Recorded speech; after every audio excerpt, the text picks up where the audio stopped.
partita? Commento.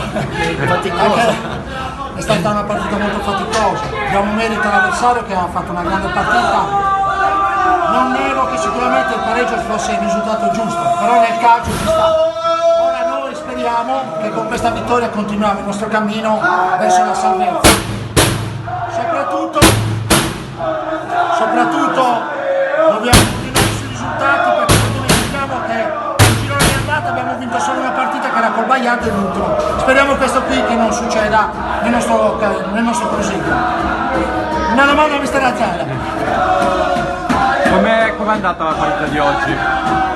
Beh, diciamo che l'abbiamo preparata molto bene in settimana, conoscevamo le loro caratteristiche, sapevamo quali erano le loro armi, in effetti l'hanno dimostrato tutti, sono veramente bravi. Noi con un po' di sacrificio e anche questa volta diciamo con un po' di cuore, siamo sempre stati che non ci fanno male proprio per niente. E la squadra sta crescendo e crescerà ancora di più, questo c'è.